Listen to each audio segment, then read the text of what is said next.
बोलिए बंदी छोर साहिब कबीर की जय, संत समाज की जय, भक्त समाज की जय। साहिब बंदी, साहिब बंदी, साहिब बंदगी। सदगुरु कबीर बीजक साखी प्रकरण साखी 215। तीर्थ गए ते भई मुए, जूड़े पानी नहाए। कहें कबीर सुनो हो संतो, राक्षस होय पछताए।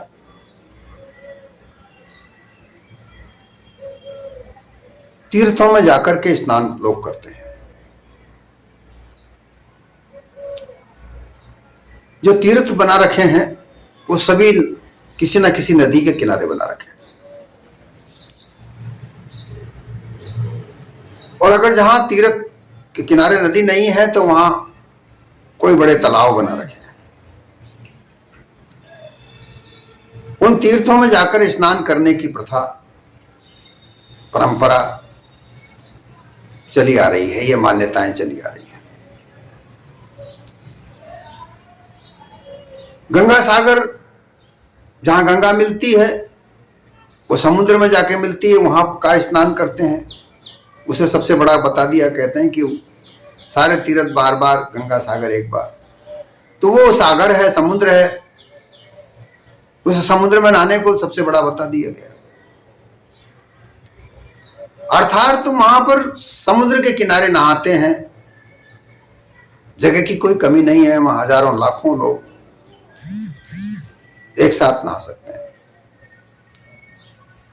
गंगा किनारे, गोमती किनारे, नर्मदा किनारे, कई कई नदियों के किनारे जो तीर्थ बना रखे हैं, उनमें तो फिर भी जगह की कमी महसूस की जाती है। इन तीर्थों में जाकर स्नान करके वो दान पुण्य करते हैं। ये तीर्थ की मान्यताएं बना रखी है कि इन तीर्थों में जाकर स्नान करने से तुम्हारे पाप धुलेंगे। ऐसी मान्यताएं इस संसार में बना रखी है। पूरा जीवन तो पाप कर्मों में बीतता है, झूठ बोलकर, छल कपट पाखंड करके, चोरी चकारी करके, हत्या करके, लूटपाट करके, व्यभिचार करके, कई तरह के पापों को करके जीवन तो व्यतीत किया। हजारों तरह के, लाखों तरह के पाप करके अपने जीवन को तो दूषित किया। अब वो जो दूषित जीवन को निर्मल करने के लिए उन तीर्थों में जाते हैं कि वहां तुम्हारे पाप धुल जाएंगे। सदगुरु कबीर यहां कहते हैं कि वहां जाकर किसी भी प्रकार के पाप नहीं धुलते। पाप तो जब धुलेंगे कि जब मन परिवर्तन होगा। मन को पाप कर्मों से हटा करके परोपकार में लगाए, नेक नीति से लगाए। जैसे पाप करने की जगह है, शरीर से 3 प्रकार के पाप होते हैं। शरीर से हत्या की जाती है, शरीर से व्यभिचार किया जाता है, शरीर से चोरी की जाती है।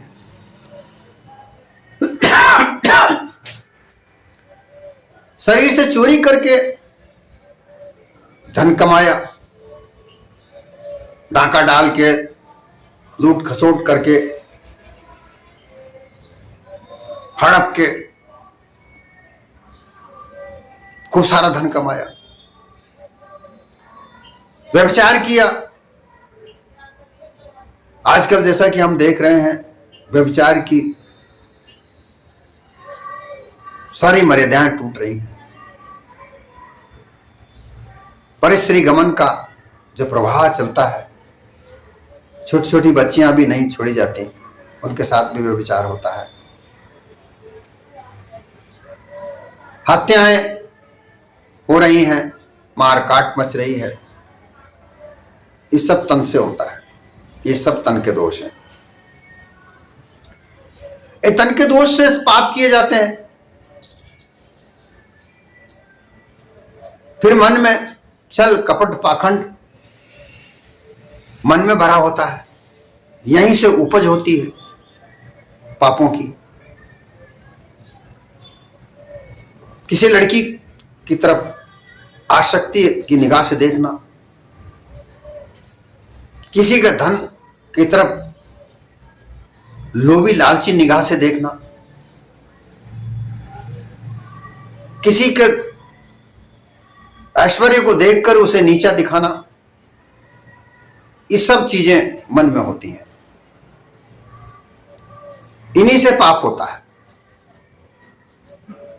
फिर वचन से किसी को गाली देना, झूठ बोलना, मिथ्या बोलना, कठोर शब्दों का प्रयोग करना, फटकार लगाना, ये 10 दोषों से पाप होते हैं। इन 10 दोषों को मिटाने के लिए किसी प्रकार से नहाने की आवश्यकता नहीं पड़ती, किसी तीर्थ में जाकर नहाने की आवश्यकता नहीं पड़ती। ये सब तो तुम्हें अपनी संगत बदलने से होगी। जब तक तुम सत्संग नहीं करोगे तब तक ये बदलाव नहीं हो सकता। इनका मुख्य उपज का जो साधन है वो मन है। मन में ही सारे दोष उत्पन्न होते हैं। अब ये मन जैसी संगत करेगा वैसे ही फल मिलेंगे। मन कुसंग में जाएगा तो दोष ही दोष उत्पन्न होंगे, और अगर मन को सत्संग में लगाओगे तो दोष घटने चालू हो जाएंगे। जब पाप दोष घटना शुरू होगा तभी तो पाप कम होगा, तभी तो पाप घटेगा, और वो सत्संग के अलावा कहीं नहीं घट सकते। इसलिए साहेब यहां कह रहे हैं कि तीर्थ में स्नान करने से, तीर्थ के जल में स्नान करने से लोग मरे, अर्थात बहुत बुरी तरह से फंसे। कैसे फंसे? तीर्थ में जाकर के स्नान करते हैं माघ के महीने में, ठंडा पानी होता है। अब स्नान वहां पर तीन बार स्नान करने का, सुबह, दोपहर, शाम, ये प्रक्रियाएं बताते हैं ब्राह्मण। पानी के अंदर स्नान करना, शयन करना, ये तरह तरह की विधियां बताते हैं। अब इसे माह के महीने में उसका विशेष महत्व बताया जाता है कि माह के महीने में वहां पर तीर्थों में स्नान करने से बहुत बड़ा महत्व होता है।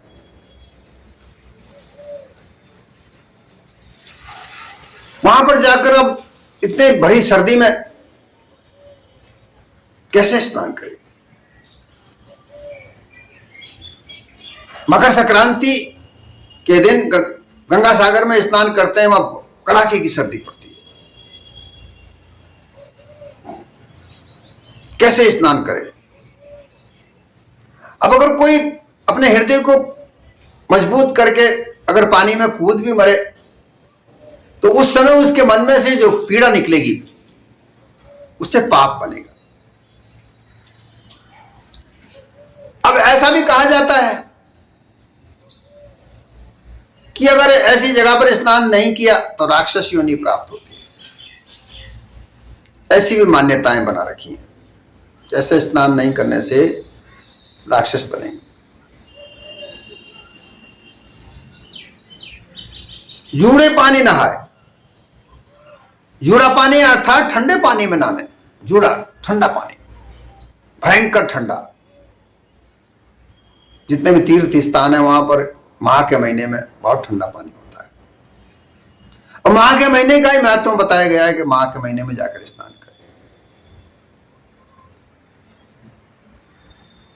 तो जो जिनकी आदत ठंडे पानी से नहाने की है, जो ठंडा पानी से हमेशा नहाते हों, ऐसे व्यक्ति तो हमेशा उसमें हिम्मत करके मजबूती से उस जल में कूद कर नहा लेंगे।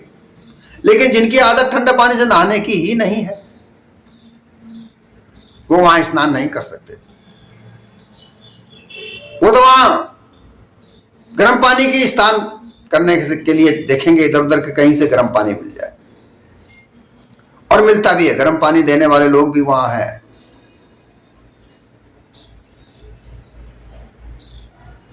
एक मेरे सेवक थे, वो तीर्थों में गए, चार धाम तीर्थ यात्रा में गए। गांव में रहते हैं, गांव के लोग जा रहे थे तो उनको भी साथ में ले गए। हालांकि वो अपने मन से नहीं गए, लेकिन वो लोगों के साथ था इसलिए वो चले गए। गंगोत्री, यमुनोत्री, ऋषिकेश,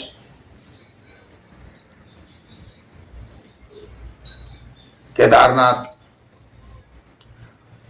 वो बता रहे थे कि वहां गर्म पानी पीने के लिए एक एक बोतल 50-50 रुपए की दी जाती है, क्योंकि वहां तो जमा पानी जाम रहता है, बर्फ की तरह जमा हुआ होता है, तो बर्फ को कैसे पिए। तो गर्म पानी पीने के लिए 50 रुपए की एक बोतल। व्यवस्थाओं को जुटाने के लिए रुपए 10 दिन के अंदर 1 लाख रुपया खर्च होगा।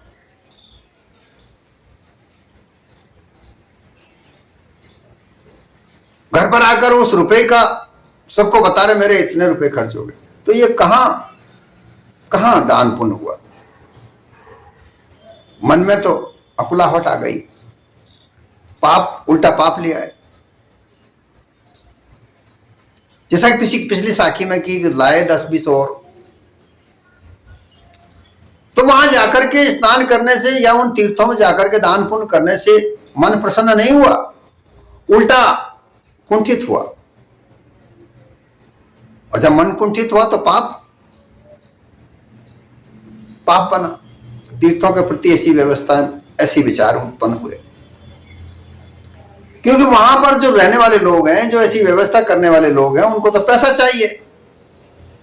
वो वहां दान पुण्य नहीं कर रहे, वो तो वहां पाप कमा रहे हैं। इसी प्रकार से यहां कहा जा रहा है कि माह के महीने में नहाने का जो महत्व बताया गया है, वहां पर माह के महीने में ठंडा पानी होता है। उस ठंडे पानी में नहाने के लिए मन में कुंठा पैदा होगी। अब चले तो गए किसी के साथ में, लेकिन अब वहां जाकर स्नान कैसे करें। कि कभी गर्म पानी में नहाने वाले लोग हमेशा गर्म पानी में जो नहाते हैं, वो कभी इसे ठंडे पानी में कैसे नहाएगा।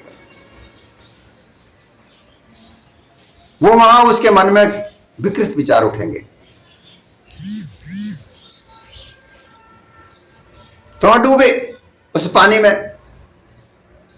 अर्थात उस तीर्थ के जुड़े पानी में डूब मरे, अपने मन को मारा।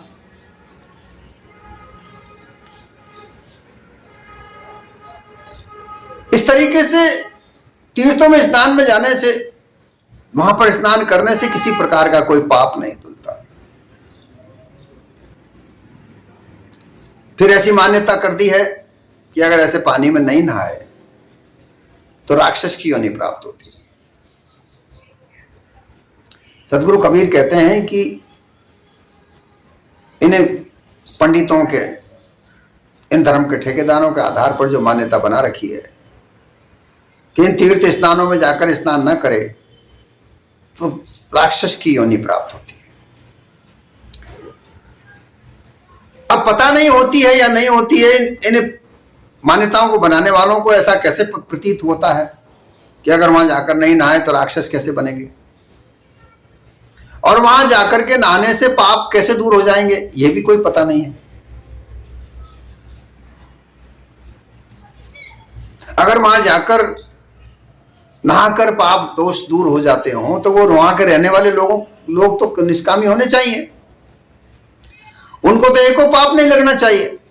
लेकिन अगर तीर्थों में जाकर आप देखें तो सबसे ज्यादा पापी वहीं मिलेंगे। जितने भी तीर्थ हैं वहां पर आप देख लीजिए, आप विचार करके देख लीजिए, वहीं पर सबसे ज्यादा पापी मिलेंगे। वो कैसे मिलेंगे? कि जो तीर्थ यात्री जो वहां जाते हैं वो उनको ठगने के लिए ही खड़े रहते हैं। वो तो यहां से तीर्थ यात्रा करने के निमित्त जाते हैं और धन ले जाते हैं, वो सारा धन वहां पर वो हड़प लेते हैं। मान्यताओं के नाम से, कई तरह की मान्यताओं के नाम से वो लोग धन को ऐंठ लेते हैं, तो पापी तो हुए। झूठ बोलकर, छल कपट के आधार पर, पूजा पाठ के नाम से वहां पर धन ऐंठते हैं, और फिर उनमें वहां कहा सुनी होती है, उन पंडितों के बीच में पंडित गाली बकता है, कई कई तरह की वार्ताएं वहां पर होती हैं। हर व्यक्ति की ये कहानी है कि जो भी तीर्थ में जाता है वो वहां पर प्रताड़ित होता है उन पंडितों के द्वारा। जो पंडित उसे प्रताड़ित कर देते हैं, वो अगर उतना उनका मन चाहा पैसा नहीं दिया जाए तो वो कितने प्रकार के अपशब्दों का प्रयोग करते हैं। तो वहां तो जो लोग रह रहे हैं वो तो डूबे हुए हैं, वो तो मरे हुए हैं, वो कहां से तरेंगे?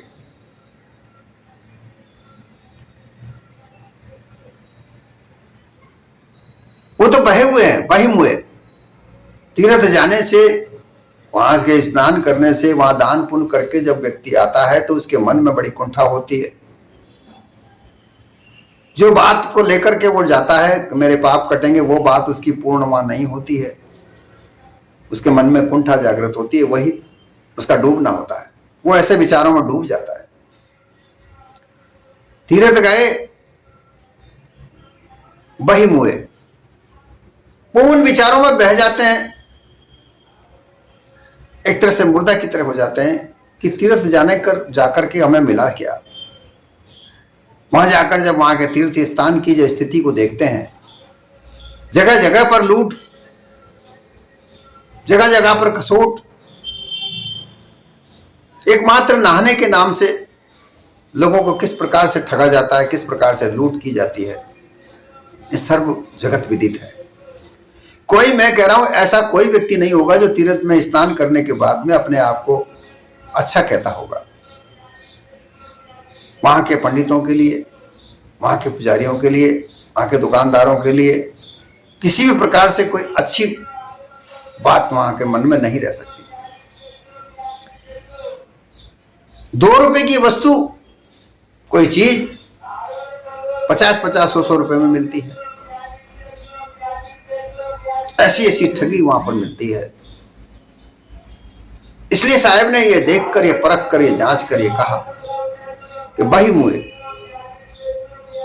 उन तीर्थों में जाने वाले लोग बहकर मरे। जबकि वहां पर तरने की बात की जाती है कि वहां तीर्थ में जाकर के तरते हैं, वह पार होने का साधन तीर्थ है, लेकिन ऐसा कुछ नहीं है, इसके उलट बात होती है।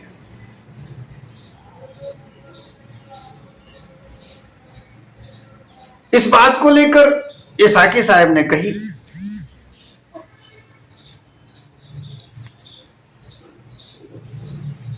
अब अत्याचारी लोग अत्याचार करते हैं, दुराचारी लोग दुराचार करते हैं, झूठ बोलने वाले लोग झूठ बोलते हैं। उनका जीवन पूरा झूठ बोलने में, अत्याचार होने में, राक्षस तो होकर के वो जी रहे हैं। राक्षस होने का जिस प्रकार से मान्यता बना रखी है कि राक्षस क्रूर व्यक्ति होते हैं, तो ऐसी क्रूरता के साथ तो वो जी रहे हैं।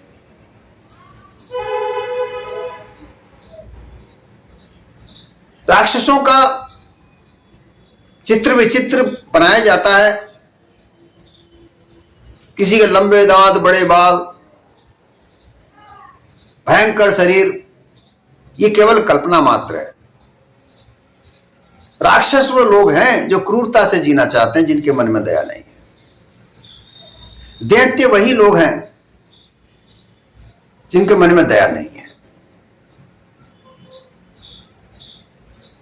ये पूरी जिंदगी, पूरा जीवन लोगों के साथ में छल कपट पाखंड, लूट डकैती करना, झपटना, मार देना, काट देना और अपने आप को धन संपन्न करना, ये सब दैत्यपना है, राक्षसपना है।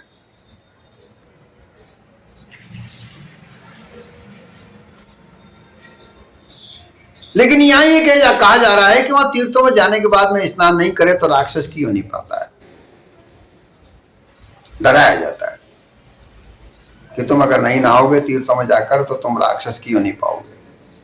अरे राक्षस की होनी तो तुमने प्राप्त कर रखी है भाई।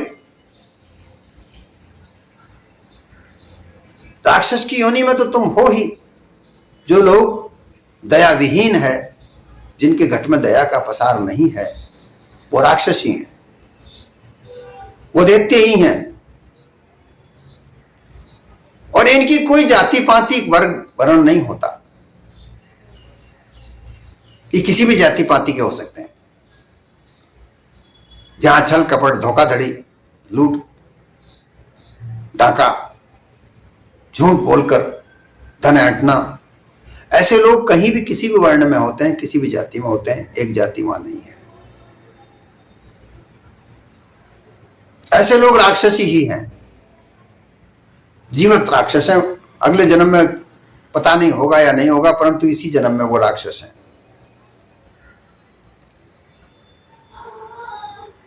अब तीर्थों में जाकर स्नान करने से इसलिए कहा जाता है कि तुम्हारे पाप धुल जाएंगे, क्योंकि पाप तो कर रहे हैं, उन पापियों के पास में खूब सारा धन है। जो छल कपट पाखंड करके धन ऐंठते हैं, उनके पास खूब धन है। उस धन को तीर्थों में रहने वाले पंडे पुजारी ऐंठते हैं। वो ऐंठने के लिए उन्होंने रास्ता बनाया कि यहां आओ हमारे पास, यहां स्नान करो, हमको दान चढ़ाओ धन के रूप में, खूब सारा धन हमको दो तो तुम्हारे पाप धुल जाएंगे। ऐसी मान्यता बनाई जाती है। तो ये तो संसार में रहकर पाप करते हैं। इन पापियों को वहां दान पुण्य करने के लिए तीर्थों में बुलाकर वो सबसे बड़े पापी वो बनते हैं।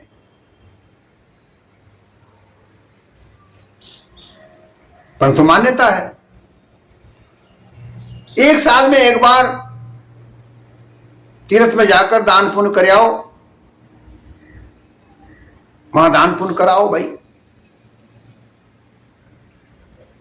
कोई तीर्थों में स्नान करने जाता है, कोई तीर्थों में दर्शन मात्र के लिए जाता है। कई कई देवियों देवताओं के मंदिर हैं,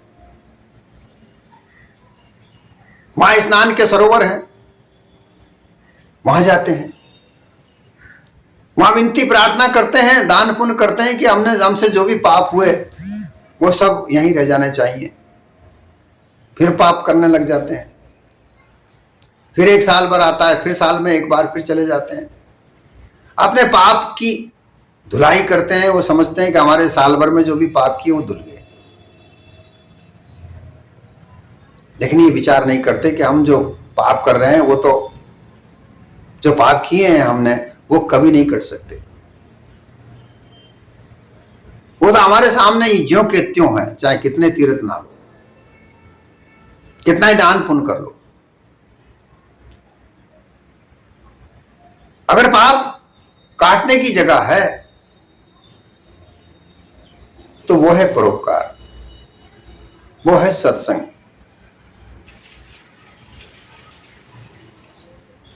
तीर्थ में जाकर धन लुटाने के बजाय गरीब असहाय लोगों की मदद करे, भूखों का खाना खिलाए। भूखों को भोजन करने मात्र से उनके मन में से दुआ निकलती है और हमारा मन भी निर्मल होता है कि हम किसी बूढ़े असहाय व्यक्ति को भरपेट भोजन करा पाए। उसके निकली हुई एक शुद्ध दुआ आशीर्वाद हमारे कई कई पापों को नाश कर देता है। तीर्थ तो वह है, कई कई तीर्थों में ऐसा देखा जाता है मूर्तियों को भोग लगाने का जो भोजन बनता है, जो जिसे कांसा कहते हैं, बना बना कर उसमें हजारों रुपए का कीमत आती है, लेकिन उसमें थोड़ा सा भोग लगाकर उसे फेंक दिया जाता है। टनों के हिसाब से भोजन खराब होता है। अगर उस भोजन को भूखे भिखारियों को अगर खिला दिया जाए तो उनकी आत्मा तृप्त हो जाएगी। उनकी आत्मा जब तृप्त होगी, भोजन से उनका भरपेट होगा, वो आशीर्वाद देंगे।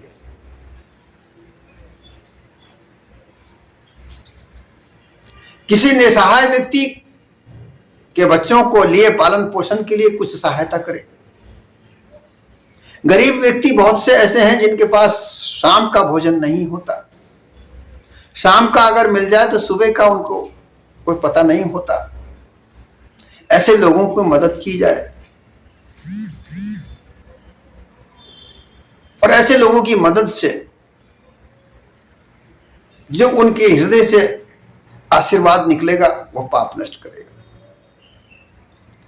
पाप नष्ट करने का एक तरीका है कि हम जो पाप किए, जो किए, जाने अनजाने में पाप होते हैं, लेकिन जब जान जाए, जब समझ जाए कि ये पाप कर्म है, उसी दिन से उनको त्याग कर देना ही नाश होता है। जब तक अज्ञान थे तब तक पाप किए, जितने आंख नजर भर देखी, जितनी त्रिया नजर भर देखी, उतना ही पाप किया। गुरु साहिब हमने अवगुण बहुत किया अज्ञानता में। ये नजर जहां तक भी जाती है, सुंदर स्त्रियों को देखा तो पाप किया। जितने भी धरती पर चले, हमारे पैर तले कितनी चींटियां मरी, पाप किया। हमारे स्वार्थ के वश हमने झूठ बोलकर कितने ही लोगों को सताया अनजानता में, और हमारा स्वार्थ सिद्ध किया, यह पाप हुआ। लेकिन जिस दिन सवेरा हो जाए, अर्थात जिस दिन हमें ज्ञान प्राप्त हो जाए, तो हमारी इंद्रियां, जो ज्ञान इंद्रियां हैं, उन ज्ञान इंद्रियों को ऐसे कार्य में लगाए जो पाप कर्म न करे। इंद्रियां तो सब जगह कार्य करेंगी, आंखें देखेंगी, कान सुनेंगे, मुंह बोलेगा, परंतु इनको संयमित कर ले। और जो पुराने पाप, पिछले कर्म, हमसे जो पाप कर्म हुए, उनको काटने के लिए परोपकार करे। उस परोपकार में भूखों को भोजन कराना, वस्त्र विहीन को वस्त्र देना, जो आश्रय विहीन है उनको आश्रय देना,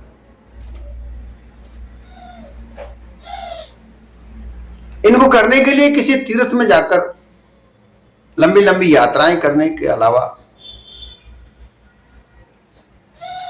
ये कार्य आप आसपास भी कर सकते हैं। तीर्थ जाने का अर्थात जो प्राकृतिक स्थान है, वहां पर जाकर के मन प्रसन्न होता है, इसके लिए आप अवश्य जाएं, यात्राएं अवश्य करें। लेकिन तीर्थ में जाकर स्नान करने के निमित्त यात्राएं करना किसी भी प्रकार का पाप नाश करने का साधन नहीं है। वहां से और उल्टे कोई पाप लेके आओगे। इसलिए सदगुरु कबीर कहते हैं कि तीर्थों में किसी प्रकार का कोई पाप नष्ट नहीं होता। पाप नष्ट होता है तो अपने मन को प्रबोधने से, मन को पाप कर्मों से रोककर अच्छी कर्मों में लगाने, परोपकार में लगाने से होता है। और इसका साधन है सत्संग। संतों का संग करे, कुसंग का त्याग करे।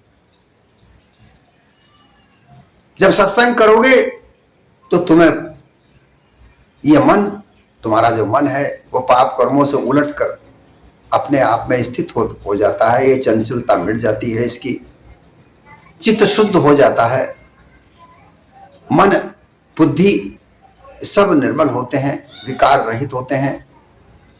और जब ये ऐसी स्थिति आने लगती है तो पाप कर्मों में मन नहीं लगता, फिर पाप कर्मों में मन नहीं जाता। और जिस दिन पाप कर्मों को करने से मन रुक जाता है, उसी दिन से पाप कटने शुरू हो जाते हैं। यही सदगुरु कबीर का मुख्य संदेश है। इसी को ध्यान में रखकर हमारे जीवन को हमें बनाना चाहिए।